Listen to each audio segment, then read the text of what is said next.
সালামু আলাইকুম। প্রিয় দর্শক, অন্য মঞ্চের আলাপচারিতায় আপনাদের সকলকে আমন্ত্রণ জানাচ্ছি। আওয়ামী লীগের নিষেধাজ্ঞা তুলে নিতে আন্তর্জাতিক চাপের মুখে আছে অধ্যাপক ইউনূস ও তার উপদেষ্টা পরিষদ। সে চাপ সরকারের জন্য বেড়েছে মার্কিন সংগঠন ইন্টারন্যাশনাল রিপাবলিকান ইনস্টিটিউট বা IRI এর সফরের কারণে। IRI এর প্রতিনিধি দলের কাছে জাতীয় পার্টি সহ বেশ কয়েকটি দল ও সুশীল সমাজের প্রতিনিধিরা সুষ্ঠু, অবাধ, নিরপেক্ষ ও অন্তর্ভুক্তিমূলক নির্বাচনের জন্য আওয়ামী লীগের নিষেধাজ্ঞা তুলে নেওয়া দরকার বলে মত দিয়েছে। জাতীয় পার্টির চেয়ারম্যান GM কাদের প্রকাশ্যে বলেছেন, জাতীয় পার্টি ও আওয়ামী লীগকে ছাড়া নির্বাচন হতে দেওয়া হবে না। GM কাদেরের এমন মন্তব্যের পর রাজনৈতিক মহলে বেশ চাঞ্চল্য দেখা দিয়েছে। আবার একই দিনে বার্তা সংস্থা অ্যাসোসিয়েটেড প্রেস বা এপিতে সাবেক প্রধানমন্ত্রী শেখ হাসিনার ছেলে সজীব অজিত জয়ের একটি বিস্তর সাক্ষাৎকার ছাপা হয়েছে। সেখানে তিনি বলেছেন, একটি নির্দিষ্ট রাজনৈতিক দলকে বাদ দিয়ে নির্বাচন করা হলে তা একটি প্রহসন হবে।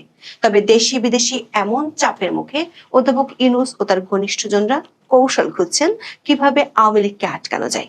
সরকার একাধিক সূত্র বলছে, আওয়ামী লীগের নিষেধাজ্ঞা তুলে নিতে হলে সরকার তার আগে এমন পরিস্থিতি তৈরি করতে চায় যাতে দলটি কোমর সোজা করে দাঁড়াতে না পারে। সে কৌশল বাস্তবায়নে গণপ্রতিনিধিত্ব আদেশ বা RPO সংশোধনীতে চূড়ান্ত অনুমোদন দিয়েছে উপদেষ্টা পরিষদ। সংশোধনীতে আদালত কাউকে পলাতক ঘোষণা করলে তিনি নির্বাচনে প্রার্থী হওয়ার অযোগ্য হবেন, এমন বিধান যুক্ত করা হয়েছে। বিশ্লেষকরা বলছেন, এই সংশোধনীটিকে সরকার আওয়ামী লীগের বিরুদ্ধে ডাবল প্লেট হিসেবে ব্যবহার করতে চায়। একদিকে আওয়ামী লীগের প্রথম সারির নেতারা পলাতক থেকে নির্বাচন করতে পারবেন না, আবার নির্বাচন করার জন্য দেশে আসলে গ্রেপ্তার হবেন। সরকার একটি সূত্র বলছে, আওয়ামী লীগকে কেন্দ্র করে অবাধ, সুষ্ঠু ও নিরপেক্ষ নির্বাচনের ইস্যুটিকে সামনের দিনগুলোতে জটিল করতে চায় সরকারের কোর গ্রুপ ও তার মিত্ররা। এমন পরিস্থিতি তৈরি করতে চায় যাতে নির্বাচন পিছিয়ে যায়। সে আশঙ্কার কথা এরই মধ্যে প্রকাশ করে ফেলেছেন বিএনপির মহাসচিব মির্জা ফখরুল ইসলাম আলমগীর। প্রশ্ন হলো, একদিকে নির্বাচন পেছানোর শঙ্কা, অন্যদিকে সবার অংশগ্রহণের দাবি, এসব নিয়ে কি হতে যাচ্ছে আগামী নির্বাচনে। চলুন যাওয়া যাক বিশ্লেষণে।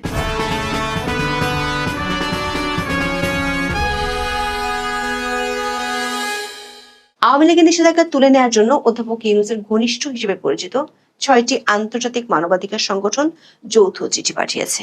এর আগে থেকে অনেকগুলো বিদেশি রাষ্ট্রদূত বিষয়টি সরকারের নজরে এনেছে। আবার ফেব্রুয়ারির প্রথমার্ধে ত্রয়োদশ জাতীয় সংসদ নির্বাচন অনুষ্ঠিত হবে। সরকার এমন ঘোষণার পর আদৌ নির্বাচনের পরিবেশ আছে কি না তা যাচাইয়ের জন্য বিভিন্ন দেশের প্রভাবশালী সংস্থা বাংলাদেশে আসা শুরু করেছে। বর্তমানে বাংলাদেশে এসে বিভিন্ন দল, সংগঠন ও প্রতিনিধিদের সাথে বৈঠক করছে যুক্তরাষ্ট্রের প্রভাবশালী সংস্থা ইন্টারন্যাশনাল রিপাবলিকান ইনস্টিটিউট বা IRI। বাংলাদেশে এসেছে Netherlands institute for multi party democracy বা NIMD। আগামী 25 থেকে 31 অক্টোবর যুক্তরাজ্য থেকে বাংলাদেশ সফরে আসবে কমনওয়েলথ সেক্রেটারির পক্ষ থেকে নির্বাচনের সম্ভাব্যতা যাচাইয়ের জন্য একটি দল। দর্শক, IRI এবং কমনওয়েলথ টিমের রিপোর্টের উপর আগামী নির্বাচনে যুক্তরাষ্ট্র, কমনওয়েলথ এবং যুক্তরাজ্যের পর্যবেক্ষক আসা এবং নির্বাচনী সহযোগিতার বিষয়টি চূড়ান্ত হবে। এক কথায় অধ্যাপক ইউনূস যে বিশ্বকে নির্বাচন করে দেখিয়ে দিতে চান, সেটির সফলতা অনেকখানি নির্ভর করছে এর উপর। বাংলাদেশের সফরে আসা এসব বিদেশি সংস্থাগুলো সরকার অনুমোদিত দল ও গোষ্ঠীর সঙ্গে আলোচনার পাশাপাশি তারা সরকার তোপের মুখে থাকা দলগুলোর সঙ্গেও কথা বলছে। ফলে সরকার একতরফা ভাষ্যের বাইরের তথ্য পাচ্ছে IRI সহ সংগঠনগুলো। ফলে এসব বৈঠক সরকার নীতি নির্ধারকদের জন্য তৈরি করছে অস্বস্তি। প্রতিনিধি দলের সদস্যরা 21 অক্টোবর যমুনায় প্রধান উপদেষ্টার সঙ্গেও বৈঠক করেন। সেখানেও অন্তর্ভুক্তিমূলক নির্বাচনের বিষয়ে আলোচনা হয়। অধ্যাপক ইউনূস বলেন, বাংলাদেশ একটি শান্তিপূর্ণ ও অন্তর্ভুক্তিমূলক নির্বাচনের পথে রয়েছে। সরকার শান্তিপূর্ণ ও উৎসবমুখর ভোট আয়োজনের বিষয়ে কাজ করছে। তবে সরকারের দাবির অসরতা ধীরে ধীরে পরিষ্কার হয়ে উঠছে IRI এর কাছে। মাঠ পর্যায়ে তাদের পর্যবেক্ষণ যুক্তরাষ্ট্রের নীতিতে কি প্রভাব ফেলবে সেটি বড় প্রশ্ন হয়ে উঠছে। 23 অক্টোবর জাতীয় পার্টির চেয়ারম্যান GM কাদেরের সঙ্গে বৈঠক করে যুক্তরাষ্ট্রের IRI প্রতিনিধি দল। সেখানে জাতীয় পার্টির পক্ষ থেকে জানানো হয়, বর্তমান অন্তর্বর্তী সরকার অধীনে জাতীয় নির্বাচন নিরপেক্ষ হবে না। ঢাকার একটি হোটেলে হয় এই বৈঠক। জাতীয় পার্টির দাবি, একটি অন্তর্ভুক্তিমূলক, সুষ্ঠু ও নিরপেক্ষ নির্বাচন না হলে রাজনৈতিক স্থিতিশীল সরকার প্রতিষ্ঠিত হবে না। এতে দেশে দুর্ভিক্ষ এবং গৃহযুদ্ধের মতো পরিস্থিতি সৃষ্টি হতে পারে। এই বৈঠকের আগে কাকরাইলে দলটির কেন্দ্রীয় কার্যালয়ের সামনে সমাবেশ অনুষ্ঠিত হয়। সেখানে জিএম কাদের অন্তর্বর্তী সরকারকে তুলোধুনো করেন, বলেন গৃহযুদ্ধ বাঁধিয়ে দেওয়ার পরিবেশ তৈরি করা হচ্ছে। অশান্তির কোনো নোবেল থাকলে এই সরকারের পাওয়া উচিত। দেশের আইন শৃঙ্খলা কোনো সময় এত খারাপ ছিল না। জিএম কাদের বলেন, আওয়ামী লীগকে যে বাদ দেওয়া হয়েছে এর কোনো অর্থ নেই। আওয়ামী লীগকে আপনি দল হিসেবে বাদ দিতে পারেন না বলে দাবি করেন জিএম কাদের। তিনি বলেন, জাতীয় পার্টিকেও বাদ দেওয়া হয়েছে, আর 3% লোক নিয়ে তারা এখন ইলেকশন করতে যাচ্ছেন। তারা এই ইলেকশন করতে গেলে সেটা কোনো ইলেকশন হবে না। সরকার একটি সূত্র বলছে, অদৃশ্য এক চাপে জাতীয় পার্টিকে সরকার সমাবেশ করতে দিতে বাধ্য হয়েছে। সরকারের একজন নীতি নির্ধারক বলছেন, বিষয়টি খুব রহস্যময়। আওয়ামী লীগ সরকারের পতনের পর থেকে অন্তর্বর্তী সরকারের মিত্র দলগুলোর সহজ টার্গেটে পরিণত হয় জাতীয় পার্টি। ঢাকা সহ সারা দেশে আক্রান্ত হয় জাতীয় পার্টির কার্যালয়। তাদের রাজনৈতিক কর্মকাণ্ডের উপর রয়েছে অলিখিত নিষেধাজ্ঞা। বিশেষ করে ঢাকায় তাদের রাজনৈতিক কার্যালয় একাধিকবার জ্বালিয়ে দেওয়া হয়। গত 5 অক্টোবর কাকরাইলে জাপা কার্যালয়ে হামলা, ভাঙচুর ও অগ্নিসংযোগ করা হয়। সাম্প্রতিক সময় জাতীয় পার্টির সমাবেশে পুলিশি হামলার দৃশ্য দেখা গেছে। সবশেষ কাকরাইলে দলের কার্যালয়ের সামনে 11 অক্টোবর আয়োজিত সমাবেশ পুলিশের হামলায় পণ্ড হয়ে যায়। পুলিশ সেদিন সরকার উচ্চ পর্যায়ের নির্দেশে দলটির নেতাকর্মীকে দাঁড়াতেই দেয়নি। তার মাত্র 2 সপ্তাহের মধ্যে সরকারের নাকের ডগায় ব্যান্ড, দলের বাদন আর নেতা কর্মীদের স্লোগানের মাঝে কার্যালয়ে হাজির হয়েছেন দলটির চেয়ারম্যান জিএম কাদের। অদৃশ্য চাপ ছাড়া এভাবে রাতারাতি দৃশ্যপট পাল্টে যাওয়াটা বাস্তবে নয়, উপন্যাসে বা নাটকে দেখা যায়। সরকার ওই নীতি নির্ধারক মনে করেন, অনেকটা ভস্ম থেকে জন্ম নেওয়া ফিনিক্স পাখির মতো উৎসব মুখর হয়ে উঠছে জাতীয় পার্টির কার্যালয়। উপজেলা দিবস উপলক্ষে তারা শুধু বর্ণাঢ্য আয়োজন করেনি, উল্টো সরকারকে শাসিয়ে দিয়েছে আওয়ামী লীগ ও জাতীয় পার্টি ছাড়া নির্বাচন হতে দিবে না। এটা বিদেশিদের কাছে দলটি বার্তা পৌঁছে দিল। কমনওয়েলথের টিমটি আসার আগে সরকার এই মুহূর্তে কোনো দলের উপর বল প্রয়োগ করে বিদেশিদের কাছে ভুল বার্তা দিতে চায় না। 23 অক্টোবর বাংলাদেশে নিযুক্ত জার্মান রাষ্ট্রদূত ডক্টর রুজিগার লোটোজো নির্বাচন কমিশনকে বলেছেন, তারা নির্বাচনে বহু দলের অংশগ্রহণ চায়। সরকারের সূত্রগুলো বলছে, বিদেশি সংগঠনগুলোর কাছে সরকার অনেক মিত্র দলও বলছে সরকার নিরপেক্ষভাবে কাজ করছে না।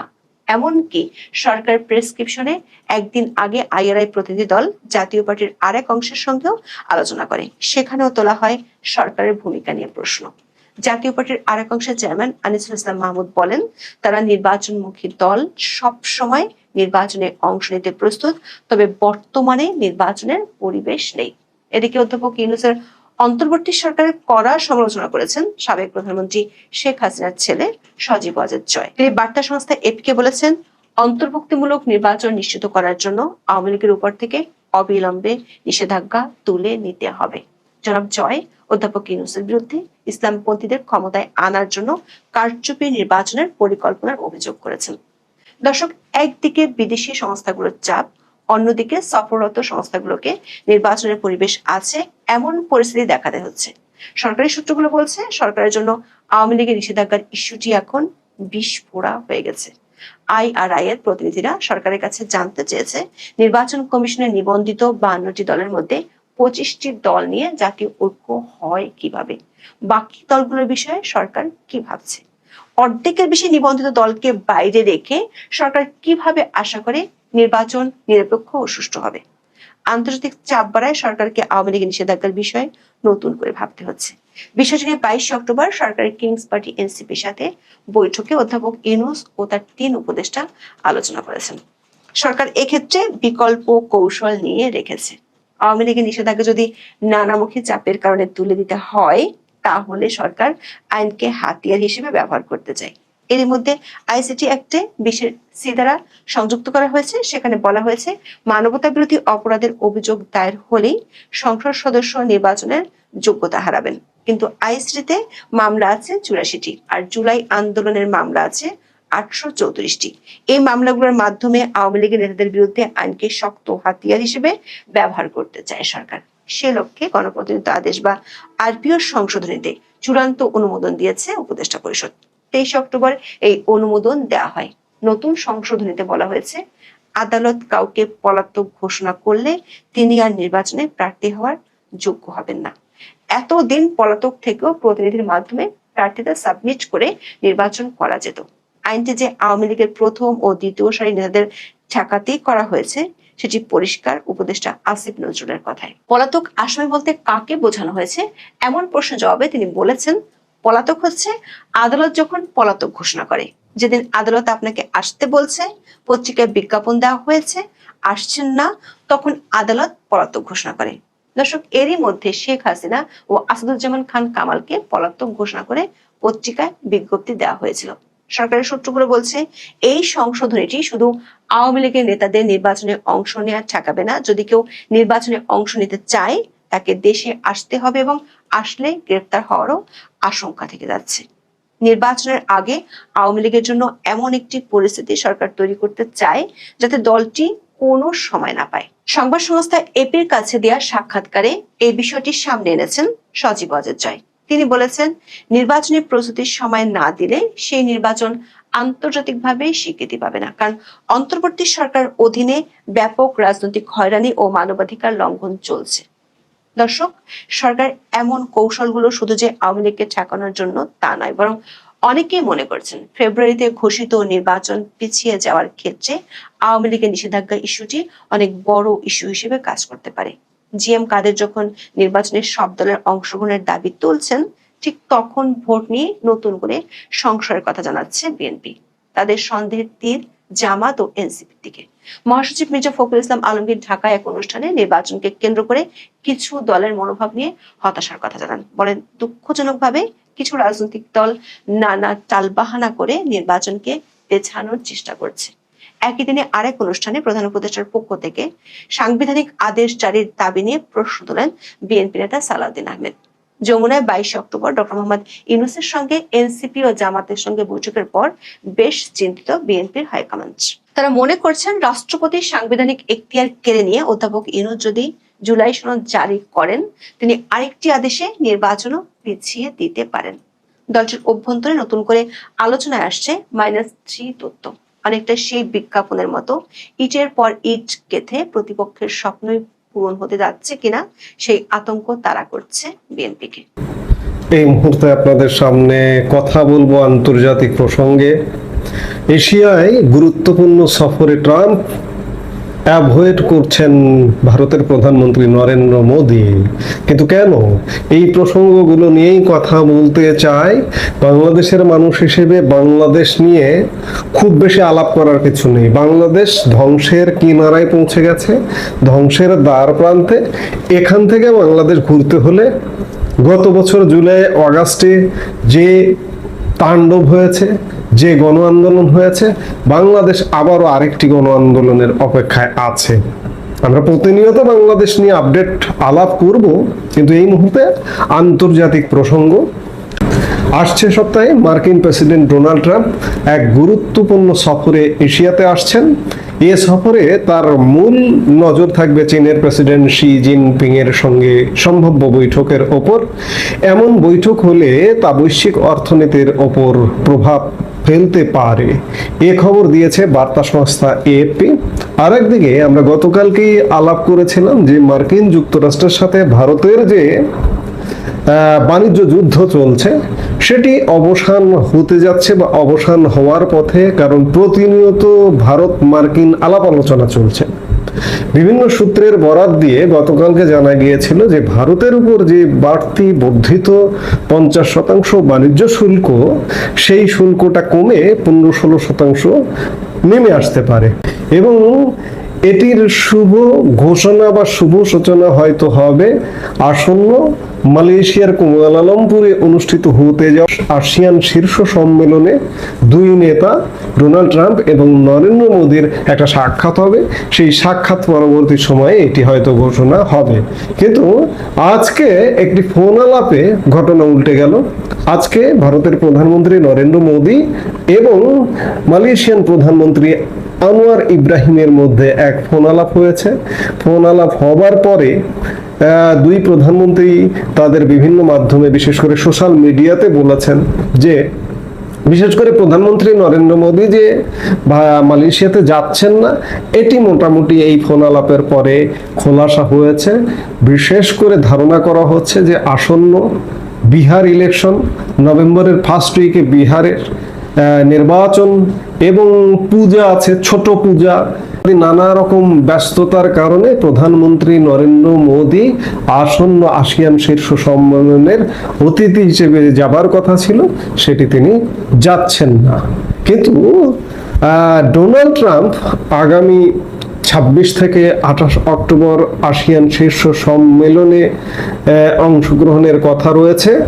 এখানে ট্রাম্প মালয়েশিয়ার সঙ্গে একটি বাণিজ্য চুক্তি এবং থাইল্যান্ড কম্বোডিয়ার মধ্যে শান্তি চুক্তি তদারকি করবেন। এছাড়াও ব্রাজিলের প্রেসিডেন্ট লুইস ইনাসিও লুলা দা সিলভার সঙ্গে আলাপের সম্ভাবনা আছে। যদিও ব্রাজিলের প্রেসিডেন্ট কিংবা চীনের প্রেসিডেন্ট কেউই আসিয়ান সদস্য নয়, কিন্তু তারা বাণিজ্য অংশীদার। আসিয়ানভুক্ত 10টি দেশের বাণিজ্য অংশীদার হিসেবে এবং আমন্ত্রিত অতিথি হিসেবে তারা অংশগ্রহণ করবেন। ডোনাল্ড ট্রাম্পের পরের গন্তব্য হবে জাপান। সেখানে তিনি জাপানের নয়া প্রধানমন্ত্রী সানা তাকাইচির সঙ্গে সাক্ষাৎ করবেন। ট্রাম্প জাপানকে রাশিয়ার জ্বালানি আমদানি বন্ধ করতে এবং প্রতিরক্ষা ব্যয় বাড়ানোর পরামর্শ দেবেন। সফরের প্রধান আকর্ষণ হিসেবে Trump 29 October Asia Pacific economic cooperation শীর্ষ সম্মেলনে উপস্থিত হবেন দক্ষিণ কোরিয়ায়। এছাড়াও উত্তর কোরিয়ার নেতা কিম জং উনের সঙ্গে সম্ভাব্য বৈঠকের কথাও রয়েছে। চীনের সঙ্গে একটি ভালো বাণিজ্য চুক্তি সম্পূর্ণ করা এবং ট্রাম্প শি বৈঠকের মাধ্যমে বাণিজ্য যুদ্ধ মেটানোর দৃশ্যত ট্রাম্পের মূল লক্ষ্য।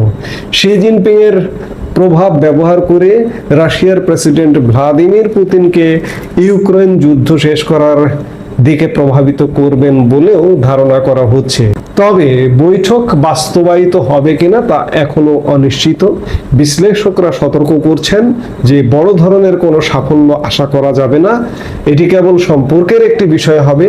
দক্ষিণ কোরিয়ার জন্য ট্রাম্পের সফর অর্থনৈতিক ও কূটনৈতিক সুবিধা অর্জনের সুযোগও। এশিয়ার বিভিন্ন দেশের নেতাদের সাথে ডোনাল্ড ট্রাম্প সাক্ষাৎ করতে যাচ্ছেন, কিন্তু এর থেকেও সবচেয়ে বেশি গুরুত্বপূর্ণ ভারতের সাথে সম্পর্ক কি হতে যাচ্ছে। এরই মধ্যে আমরা খবর পেয়েছি যে গতকালকে রাশিয়ান দুটো শীর্ষ তেল উৎপাদক কোম্পানির উপরে মার্কিন যুক্তরাষ্ট্র নিষেধাজ্ঞা আরোপ করেছে। এই নিষেধাজ্ঞার খবরে বলা হচ্ছে যে ভারত রাশিয়া থেকে তেল কেনা কমিয়ে দেবে কিনা, যেটি অনেক দিনের চাওয়া। ডোনাল্ড ট্রাম্প ক্ষমতায় আসার পর থেকেই বা মার্কিন প্রশাসনের সেই চাওয়াকে স্বাভাবিকভাবে মূল্য দিতে যাচ্ছে কিনা ভারত, এবং ভারতের সাথে বাণিজ্য চুক্তি হচ্ছে কিনা। গতকাল পর্যন্ত আমরা যেটি জেনেছি যে ভারতের সাথে বাণিজ্য চুক্তি প্রায় চূড়ান্ত পর্যায়ে, এবং আমি খানিক আগে যেটি বললাম যে শুল্ক যথেষ্ট নমনীয়তার দিকে যাবে। কিন্তু হঠাৎ করে নরেন্দ্র মোদী অ্যাভয়েড করলেন কেন? বিশ্লেষক মহল কেউ কেউ বলছেন যে কোনোভাবে নরেন্দ্র মোদী এখনো পর্যন্ত একটি কৌশলের আশ্রয় নিয়েছেন যে মুখোমুখি হলে প্রেক্ষাপট অন্যরকম হতে পারে, কিংবা এই যে বাণিজ্য চুক্তি চূড়ান্ত হবার কথা যে শোনা যাচ্ছে সেটি এখনো হয়তো চূড়ান্ত হয়নি। ডোনাল্ড ট্রাম্পকে একটা চাপে রাখার কৌশল হিসেবেই চূড়ান্ত না হওয়া পর্যন্ত দুই নেতা মুখোমুখি হবেন না, এমনটাই কেউ কেউ বলছেন। না, আমাদের অপেক্ষা করতে হবে। আমরা নিশ্চয়ই অপেক্ষা করব এবং দেখতে চাই যে এশিয়ার পৃথিবীর অন্যতম শক্তিধর দেশ ভারতের সাথে মার্কিন যুক্তরাষ্ট্রের সম্পর্ক শেষ পর্যন্ত কোথায় গিয়ে দাঁড়াচ্ছে। আমরা নিশ্চয়ই দেখব এবং অপেক্ষা করব।